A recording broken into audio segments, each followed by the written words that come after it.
Hello दोस्तों, जय माता दी, राधे राधे। आप सब कैसे हैं? और आइए सुनते हैं पचरा गीत देवी माता का।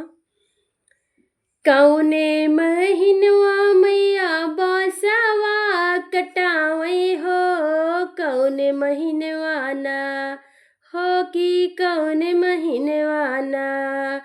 मैया मोरी डेलरी बनावे हो कि कौने महीनवा ना मैया मोरी डेलरी बनावे हो कि कौने महीनवा ना कौने महीनवा मैया बासवा कटावे हो कि कौने महीनवा ना हो कि कौने महीनवा ना मैया मोरी डेलरी बनावे हो कि कौने महीनवा ना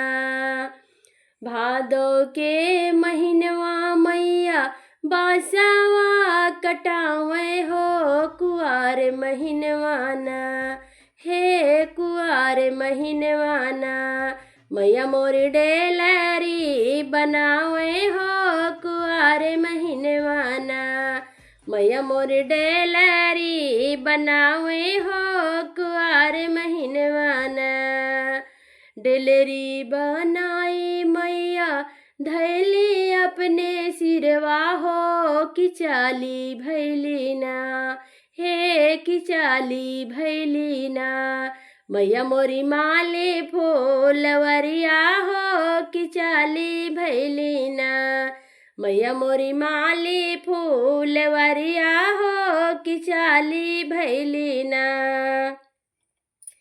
बेला फूला तोड़े मैया चमेली फूल तोड़े है कि तोड़ी लीना हो कि तोड़ी लीना मैया मोरी आढ़ाउल के फूलवा हो कि तोड़ी लीना मैया मोरी आढ़ाउल के फूलवा हो कि तोड़ी लीना